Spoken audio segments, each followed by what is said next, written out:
The government can spy on your push notifications. Meta has actually delivered on end-to-end encrypted messaging, marking one of the few wins in a long time for Meta. Startling new research on firmware vulnerabilities and Android password managers, and more. Welcome to SR159, where we are dedicated to keeping you private and secure with the latest news in the past week. Thank you for being here and keeping yourself safe. I'm Henry from Techlore. I am Nathan from The New Oil. Still no sponsors or anything yet. Maybe one day we'll do that, but right now it's still all just community supported. So if you want to join that and be a part of this podcast and how we make this free and how we continue to improve the quality when we can and keep this consistent, join our Patreon at patreon.com/techlore. You'll gain access to our Q&A, which we publish typically around midweek, though I think Nate just published it this morning. And we're recording this one on Sunday, so our schedules do fall off here and there. We're still human, but we try our best. And if you don't like Patreon, we're on LibraPay, and we also support Monero tips as well. And if you can't contribute at all, share your favorite thing about the podcast and give us a mood boost. That's cool too. Any fixes or notes from last week? You can delete this if you want, but for those who are curious what happened last week, YouTube lied to me, and I thought I was publishing like the regular one is the regular and the VIP is the VIP, and Google switched them on me. So some of you guys got to see the VIP and some of you guys got to see the regular. So I guess you're welcome. Enjoy the mistake. And for those of you who have no idea what I'm talking about, just don't worry about it. Just like Henry said, we're human. Yeah. But for those of you who got a lucky bonus, enjoy it. Hopefully it won't happen too often. Yeah. And if you want that bonus every week, then join our Patreon and get it, like for realsies. All right, so our highlight story this week is a big one. I know it's kind of all over the news right now, so you guys might be tired of hearing about it.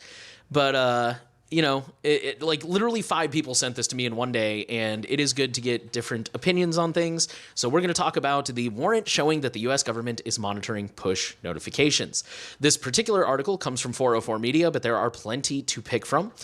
It says the U.S. government is demanding that tech companies provide information related to push notifications in order to identify a target's specific device. Push notifications, for those who don't know, push notifications are not sent directly from an app provider to a user's smartphone. Instead, they pass through a kind of digital post office run by the phone's operating system, typically meaning Apple or Google. When a user gets a push notification on their phone, Apple or Google receive a lot of information, including metadata that shows which app received the notification and which phone and associated Google or Apple account it was to be sent to. In some cases, unencrypted content, like the actual text displayed in the notification, may be included too. So just kind of paraphrasing the article, basically when you first download an app and you log in, the app obtains what's called a push token, which, quote, allows the provider associated with the application to locate the device on which application is installed. It only happens one time. It happens at the very beginning, but it seems to be stored in perpetuity, or at very least until you like delete the app or log out or something. So Senator Ron Wyden of Oregon has been calling for more transparency from tech companies to reveal aggregate numbers on the demands they receive for this type of data. Apple claims that in the past they have been prohibited from sharing said information by the federal government, but for some reason now that it's public knowledge, they can and will start doing so. I think technically that's a thing, but I'm not gonna lie, it definitely sounds like a cop-out. An unnamed source from Reuters said that U.S. allies have also been involved in these requests. Google, on the other hand, claims that they've always been sharing this kind of information. In fact, the exact quote was, "We were the first major company to publish a public transparency report sharing the number and types of government requests for user data we receive, including the requests referred to by Senator Wyden. We share the senator's commitment to keeping users informed about these requests." So that's really kind of all we know at this time. It seems, from what I can tell, that this is not so much a dragnet type of surveillance thing, at least as much as we can prove. Honestly, I wouldn't be surprised if it is happening in mass. But for now, it seems to indicate that this is more of a targeted thing, that the government will show up with a warrant and say, we need more information about this specific account or this specific user or specific device, etc. There's not a lot of great options. There are certain services like Session and Threema and Tuda who offer their own push services, and the push token will still exist from what I can tell in these situations. It just won't be living on Apple or Google servers. It'll be living on their servers, so they're still not immune to a warrant. There is something called Unified Push that I've never tried, but I know a few people have brought it up. I know it can be achieved through Nextcloud. It's kind of like the same thing, though. It's basically like hosting your own server for this push token. In my opinion, the best defense is just to try and keep your phone as clear of apps as possible. If you don't absolutely need the app, don't put it on your phone. Use alternate options when you can. Again, like Session and Threema, who say like you can use the regular push or you can use ours, because at least that is a little bit of a barrier. And as always, just assume that everything digital is being watched. I'll let you go ahead and plug Techlore Talks, and we'll see what other thoughts Henry has on this story. Yeah, I'll keep my thoughts limited because Jonah and I already talked about this for probably about 20 minutes on Techlore Talks. We got into the nitty-gritty technical details and, custom ROM users, what this looks like if you're using a compatibility layer like MicroG, like you were talking about, or any other compatibility layer. If you don't use Google Play services at all, what happens? And there's also some nuance too involving the push notifications. I think using Signal, for example, is very different than using a lot of other messengers because Signal has prepared for this for a long time. In fact, most of these privacy organizations have already been aware of this limitation for years.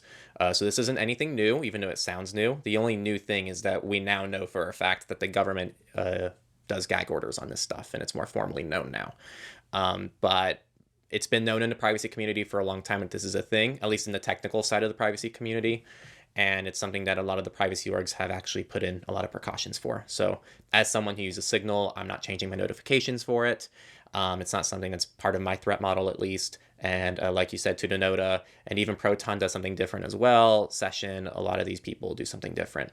And then if you do want to use Signal with unified push, which is what you were talking about, Molly on Android does support that option as well. But there's a lot more. I think there's like 20 plus minutes of discussion that Jonah and I have about this. I forgot what it was cut down to, but I'd check that out in the description if you want to learn more about this story, because it's a lot to unpack. All right, we're going to go into data breaches, and Nate here seems to have an idea that I very much agree with, and I would have probably done this a lot sooner, because back when I was doing surveillance support, I restricted. Well, I didn't do any data breaches, and then you introduced data breaches, and I was like, that was one of my conditions for joining. Like 5. And so Nate here said you want to stop sharing IP leaks, aka things that don't affect individuals directly, and we might have more criteria soon, like the size of the leak or something like that, to save time, because we just can't spend it's getting half pretty of crazy the recording on just data breaches. If you all have any suggestions on criteria for us to watch out for and things that you care about, let us know. I personally also don't mind. I don't know how Nate feels about this. Just maybe for the smaller ones, we just list them off. Just be like, hey, Nikon had a data breach. Sony had a data breach. I was thinking about doing that with research, because I'm starting to notice that a lot of the articles in my newsfeed are like, oh, there's this new vulnerability.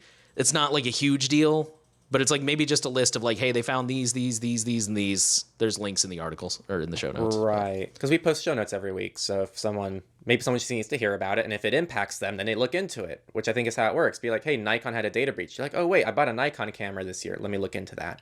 So I don't know. Anyway, Tipalti investigates claims of data stolen in ransomware attack. So they're investigating claims that the Alpha ransomware gang breached its network and stole 256 gigabytes of data belonging to the company, as well as its employees and clients, including data for Roblox and Twitch. F to all the children who listen to this. Tipalti offers technology solutions for accounting, payment processing, e-commerce, and affiliate and influencer programs, and the company has numerous well-known customers, including Twitch, Roblox, ZipRecruiter, Roku, GoDaddy, Canva, and X, aka Twitter. And that's actually all we know. That's pretty much all that's in the article. HTC Global Services also confirms a cyber attack after data was leaked online. HTC Global Services is a managed service provider offering technology and business services to healthcare, automotive, manufacturing, and financial industries. They were also hit by Alpha, also known as Black Cat. They listed HTC on their data leak site along with screenshots of the allegedly stolen data, which seems to include passports, contact lists, emails, and confidential documents allegedly stolen during the attack. While little information about the attack on HTC is available, cybersecurity professional Kevin Beaumont believes the company was breached using the Citrix Bleed vulnerability, which I'm pretty sure we briefly talked about a couple weeks ago. We really have no information about this next one outside of they're investigating it, but Nissan was hit by a cyber attack in their systems in Australia and New Zealand, and it may have accessed personal information. We don't know anything else, though, so we'll keep an eye on that. Stay subscribed. This is kind of a little bit of research, but it says millions of patient scans and health records spilling online thanks to decades-old protocol bug.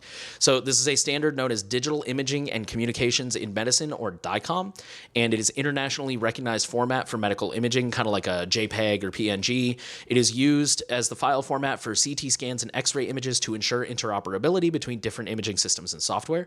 Images are typically stored in a picture storage and sharing system or PAX server, allowing medical practitioners to store images in a single file and share records with other medical practices. So research into DICOM systems has discovered more than 3,800 servers across more than 110 countries, exposing the personal information of some 16 million patients. Researchers say they found patient names, genders, addresses, and phone numbers, and in some cases, social security numbers. The research, which scanned the internet for DICOM servers for more than 6 months, found that these servers are also exposing more than 43 million health records, which can include the results of an examination, when the examination took place, and the referring physician's details. Most of the exposed servers, more than 8 million records, are based in the US, followed by 9.6 million records in India and 7.3 million in South Africa. Researchers said that many of the US-based servers are hosting data from medical practices located outside the US, which is lovely. More than 70% are hosted by giants like AWS and Microsoft Azure. The rest are servers in medical offices connected to the internet. Fewer than 1% of DICOM servers on the internet are using effective security measures. So very troubling, very upsetting. And if this has been going on this long and it's this big, I would be truly shocked if nobody has accessed this before. And in fact, now that this article is probably out, there's probably people scanning for this stuff now. 3,000, almost 4,000 servers in 110 countries. There's no way these are all closed up and patched.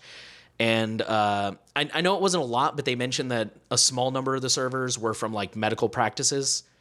That's just kind of a reminder, or there it is. The rest are located in medical offices connected to the internet. It's just a reminder that when you self-host anything, I think we are fans of self-hosting and we do encourage it, but you do have to know what you're doing and you have to realize there's a risk there. So always keep that in mind. Navy contractor Austal USA has confirmed a cyber attack after a data leak. They're also based in Australia and specialize in high-performance aluminum vessels, and its American subsidiary, Austal USA, is under contract for multiple programs that include the U.S. Navy and Coast Guard.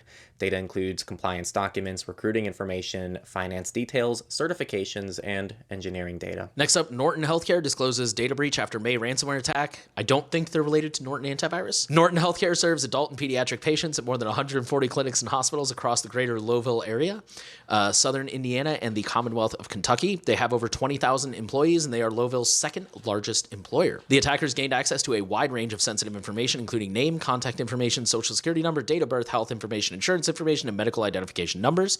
Norton says that for some individuals, likely employees, the exposed data may also have included financial account numbers, driver's licenses, or other government ID numbers, and digital signatures. Potentially affected individuals will receive a whopping 2 years of free credit protection services and additional information in breach notification letters. This next one respectfully pisses me off. 23andMe, which is the ancestry DNA reporting agency, had their data stolen on 6.9 million users. So this is an update, actually, because they kind of really downplayed this. And Nate also said, kind of called this a little bit. So on Friday, genetic testing company 23andMe announced that hackers accessed the personal data of 0.1% of customers, or about 14,000 people. The company also said that by accessing those accounts, hackers were also able to access, quote, a significant number of files containing profile information about other users' ancestry. As it turns out, there were a lot of other users who were victims of this data breach. A little more than 14,000, actually. 6.9 million. Just a little more. Just a little more. Slightly more. Maybe a few cousins here and there. Anyway, yeah, right. 23andMe confirmed that hackers accessed the personal information of about 5.5 million people who opted into 23andMe's Data Relatives feature, which allows customers to automatically share some of their data with others. The stolen data includes the person's name, birth year, relationship labels, the percentage of DNA shared with relatives, ancestry reports, and self-reported location. It also confirmed that another group of about 1.4 million, which is how we get to 6.9, also who opted in, also had their family tree profile information accessed, which includes display names, relationship labels, birth year, self-reported location, and whether the user decided to share their information. Considering the new numbers, in reality, the data breach is known to affect roughly half of 23andMe's total reported 14 million customers. Ugh. All right, that's what we got on that one. We're going to roll into companies, and we have, surprisingly, good news about Facebook for 5 minutes. Don't worry, they'll be back in the headlines next week for something crappy, I'm sure. Meta has finally started rolling out default end-to-end encryption for Messenger. And honestly, I'd never thought we were going to see this. But here we are. So getting into the actual story, after years of promises and limited tests, Meta has started rolling out default end-to-end encryption protection, asterisk, default end-to-end encryption protection for Messenger. In an announcement, Mark Zuckerberg said that personal chats and calls will get default end-to-end encryption. However, encryption for group chats still remains an opt-in feature. On its engineering blog, Meta said that rolling out end-to-end encryption, for which it uses the Signal protocol, took such a long time for the rollout because the company had to rebuild certain features, such as the sticker library and chat storage, from the ground up. In August, the company also said that Instagram DMs would get end-to-end encryption protection after the Messenger rollout, so theoretically, that should be coming very soon. Apart from the security update, there's also new features for Messenger, including the ability to edit a message up to 15 minutes after sending, speed control for voice messages to play those clips at 1.5 or 2x speed, new photo and video layouts, and a new interface for disappearing messages. The company said that it is also working on the ability to send HD photos and videos on Messenger, and I just had to note, those are all features Signal has and has had for a while. But yeah, this is it's good that this is rolling out. I swear I read somewhere that this was actually not default, but maybe they were talking about the group chats, how it's opt-in and whatever. So there are limitations here, and I'm certain that unlike Signal, I don't think Meta's just going to be throwing away the metadata. I'm sure they're still going to hold on to that. So there's definitely some limitations and concerns here still, but overall, this is way overdue. And I still hate Meta. I still think they are constantly competing with Amazon for the title of company on the planet, but credit where it's due.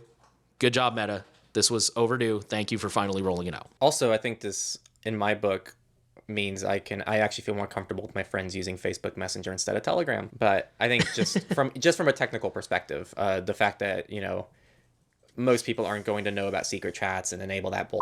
Mm-hmm. And it's only available on mobile. And so on Facebook, you're just going by default get end-to-end encryption, and Facebook can't read your messages.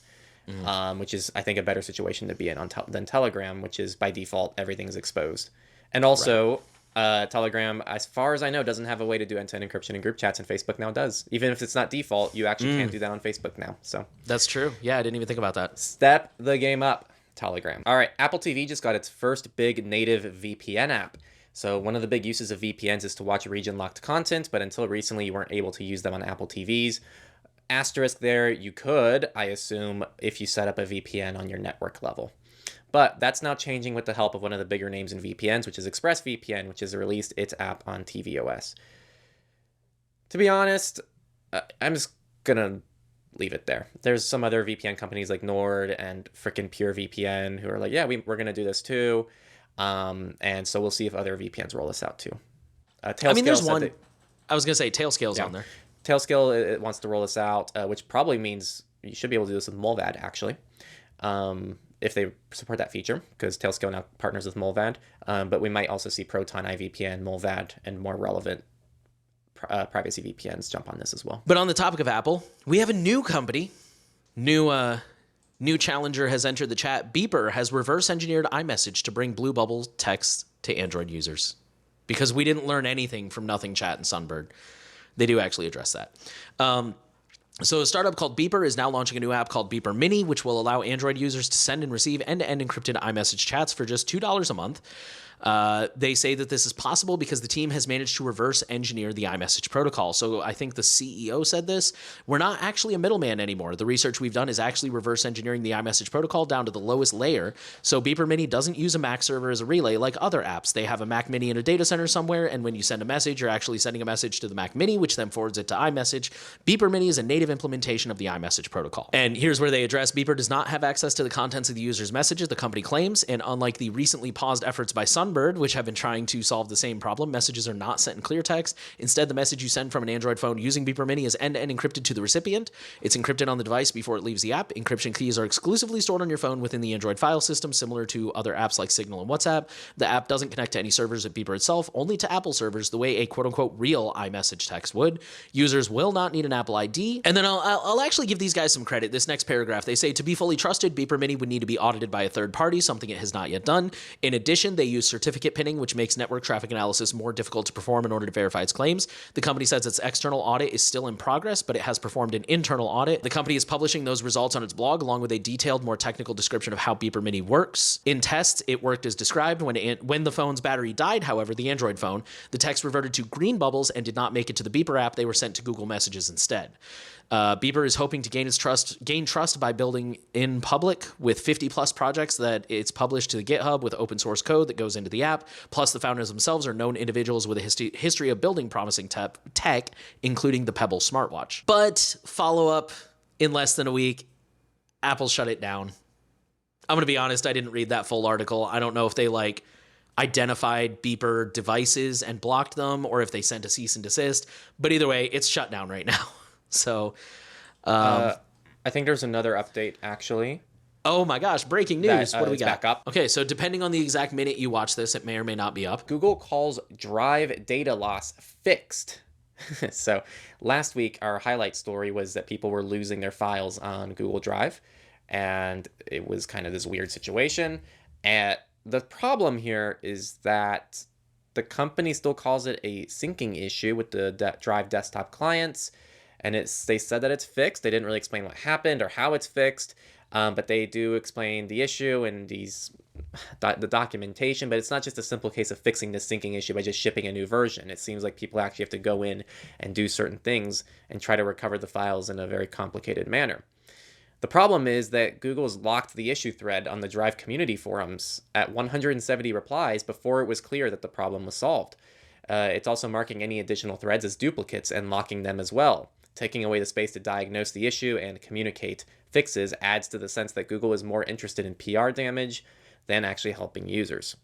It also doesn't allow people to reply to the solution posts, so it's hard to evaluate the fix's efficacy since Google shut down the easiest avenues for users' feedback and support. Of the few replies before Google locked the thread, most suggested that Google's fix did not work, which is honestly such a bad decision on Google's end. Because beforehand, this is a personal thing for me. People who go to me and say, hey, I have non-sensitive data, it's just like public corporate documents that, technically anyone can request. But I just want good backups in place. I just want someplace that I don't have to think about losing it myself. I'm like, just upload it to Google. If you already have a Google account and you're already in the workspace suite, just use Google. Because normally what we can count on something like Google for is the kind of reliability that's going to come along with such a massive company that has 24/7 infrastructure, right? You don't ever think about if Google's down when you're doing a search. Google's just always up. And so this is a massive, massive, massive, massive hit on their reputation. Not just the fact it happened, but the fact they're not actually dealing with the issue in a mature way, I think. Really sad. All right, with that, we'll get into research. And we have a couple interesting ones this week. We're going to start with just about every Windows and Linux device vulnerable to new logo fail firmware attack. So the attack is notable for the relative ease in carrying it out, the breadth of both consumer and enterprise-grade models that are susceptible, and the high level of control it gains over them. In many cases, logo fail can be remotely executed in post-exploit situations using techniques that can't be spotted by traditional endpoint security products, and because exploits run during the earliest stages of the boot process, they're able to bypass a host of defenses, including the industry-wide Secure Boot, Intel Secure Boot, and similar protections from other companies that are devised to prevent so-called bootkit infections. Logo fail is a constellation of 24 newly discovered vulnerabilities that have lurked for years, if not decades, in the United Extensible Firmware Interfaces, or UEFI, responsible for booting modern devices that run Windows or Linux. The vulnerabilities are the product of almost a year's worth of work by Binarly, a firm that helps customers identify and secure vulnerable software. The affected parties are releasing advisories that disclose which of their products are vulnerable and where to obtain security patches. This is one of those articles that goes on to give a very exhaustive breakdown of how this attack works, really goes into detail. So if you're interested and you're tech savvy, go check the article. It spares no detail as far as I can tell. The best way to prevent logo fail attacks is to install the UEFI security updates that are being released as part of Wednesday's coordinated disclosure process.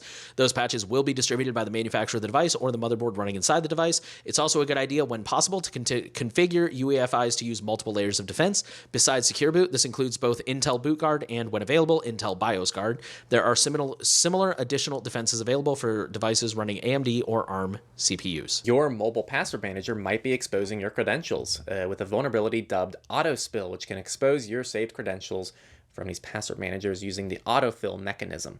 So the researchers found that when an Android app loads a login page in WebView, for those who don't know, WebView is kind of like how there's Blink/Chromium, which is the browser engine that Chrome runs on. There's also WebKit. There's WebView, which is what Google uses on Android. Password managers can get disoriented about where they should target. And by the way, so if you wonder what this is, if your phone comes with a default browser, it likely uses WebView. Something like DuckDuckGo uses WebView on Android. So if you use the DuckDuckGo browser, you're actually using WebView.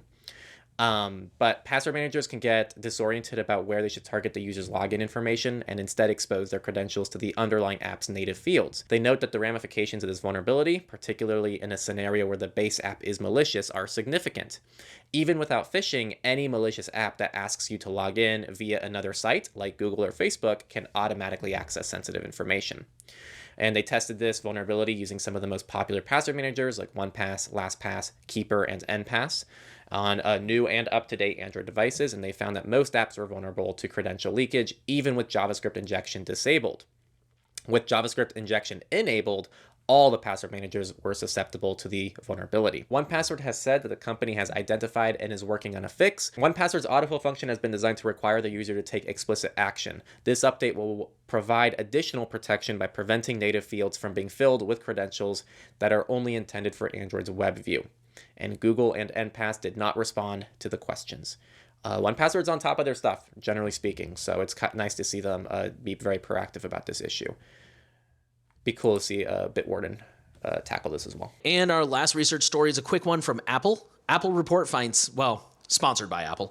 Apple report finds steep increase in data breaches and ransomware. So just some interesting statistics here that I thought y'all might like to know. Some 2.6 billion personal records have been exposed in data breaches over the past 2 years, and that number continues to grow, according to a new report commissioned by Apple. So according to the report, just some interesting, significant findings. Data breaches in the US through the first 9 months of this year are already 20% higher than for all of 2022. Nearly 70% more ransomware attacks were reported through September 2023 than in the first 3 quarters of 2023. Americans and those in the UK top the list of those most targeted in ransomware attacks in 2023, followed by Canada and Australia. Those 4 countries accounted for nearly 70% of reported ransomware attacks, and 1 in 4 people in the US had their health data exposed in a data breach during the first 9 months of 2023. Thank goodness we had no political stories this week. And so we're just going to jump right into the open source news, the good stuff, FOSS. And we're going to start with Proton Drive, which has a new photo backup feature for Android, which protects snapshots of your life. This is for their Proton Drive Android app, and it will be available to everyone in a matter of days. By the time you're listening to this, it's probably out by now. And your photos and important metadata are end-to-end encrypted by default, and it's easy to start. And honestly, for me, it's and Nate's going to talk about his experience. The real selling point here, I think, is just automatic backups, but I'm going to be real. I don't know. It doesn't seem like the integration with the photos is very good. It's not like it's going to offer super sophisticated photo features. So we'll see. I'm not going to be using this, but Nate, after Nate recovers from whatever happened, I'm sure he'll talk about his God f***ing damn cat. He messed up the transfer. Thank you. That's only been going for like an hour. Yeah, I mean, I don't really have a strong opinion. I'm with you. I use Nextcloud and I'm happy with Nextcloud. I know that's not everybody has that option. That's kind of a very privileged option for me. I tried it. It works well enough. It looks fine. I think it's a little weird that it's in the Drive app. Like in weird in the sense of like, I know Proton is trying to be a competitor to like Google and Apple and all these stuff, all these companies. So I feel like it's like, even I was a little confused because like when I first read this, it was also first thing in the morning and the coffee was still kicking in, but I was like, oh, okay, Proton photo app. And it's like, I went looking for it and I couldn't find it. And then when I read it closer, I'm like, oh no, it's Drive and it's in the Drive app.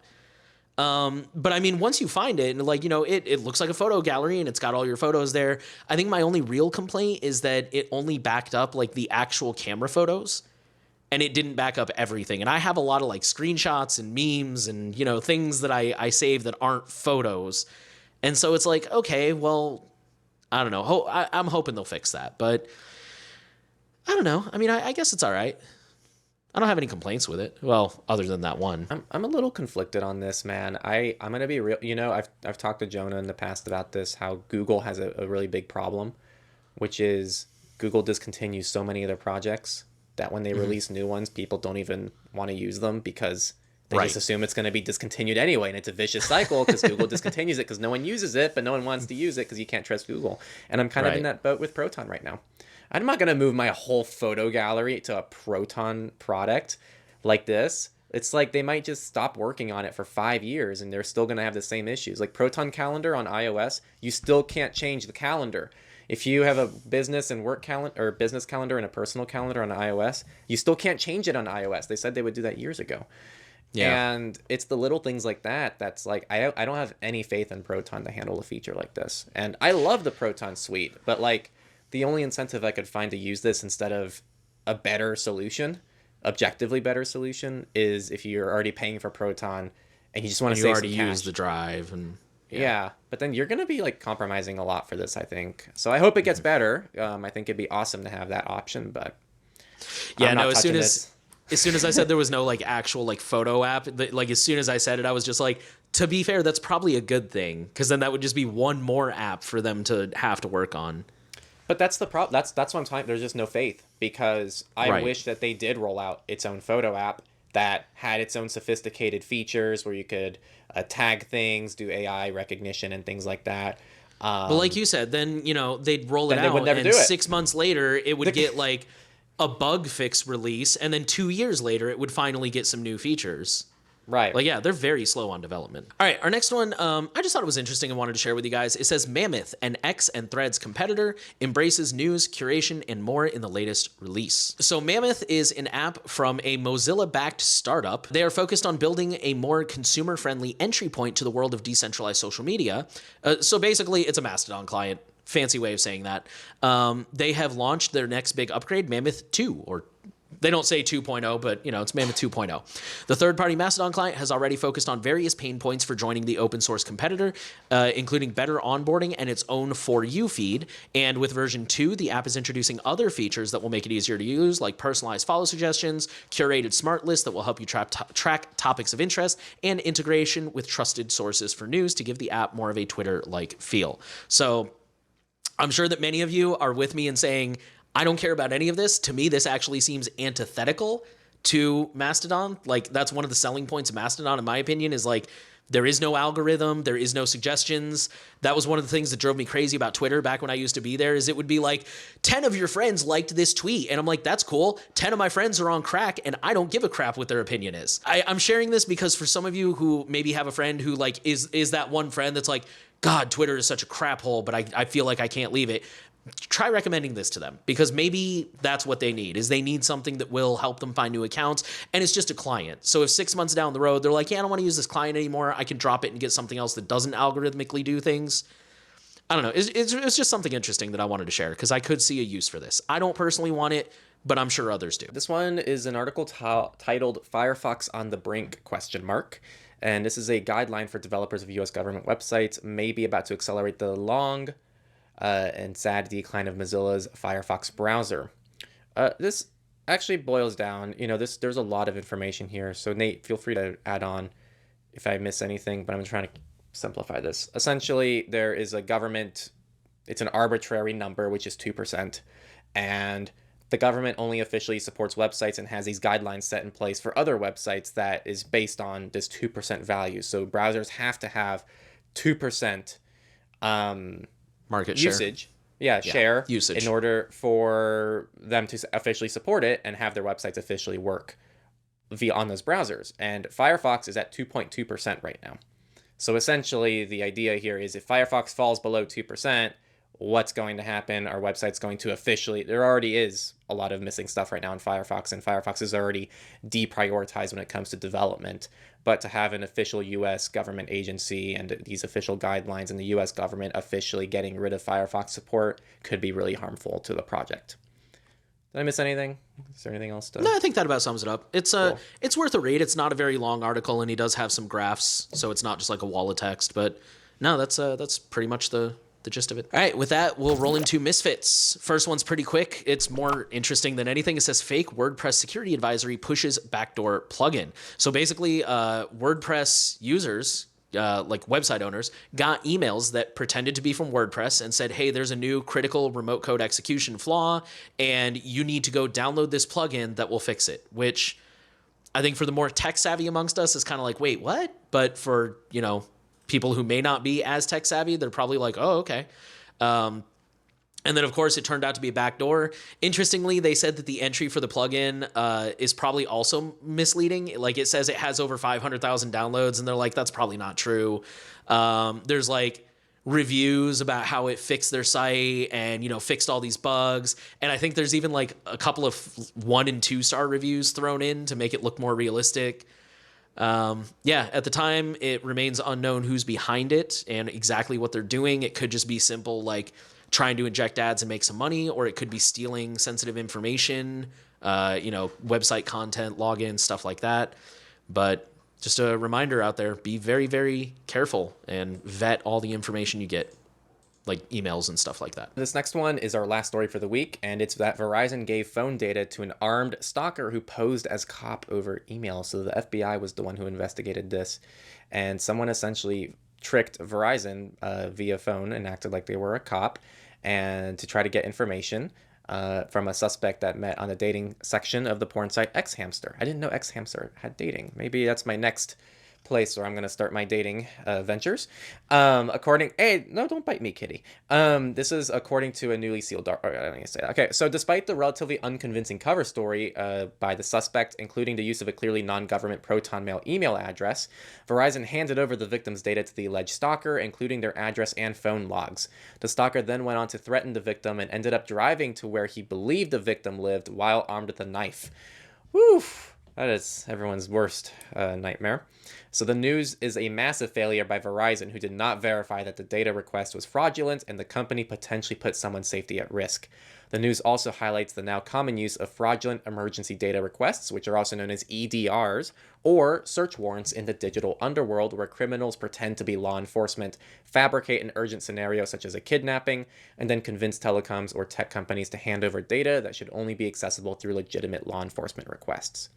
As 404 Media previously reported, some hackers are now using compromised government email accounts for this purpose. So pretty scary stuff. Definitely an area where I personally believe security through obscurity is actually a big win, because if people don't know some basic information about you, it's really hard to pull off these kind of attacks. So even things like a first and last name, depending on who the stranger is, can be it can put you in a bad place.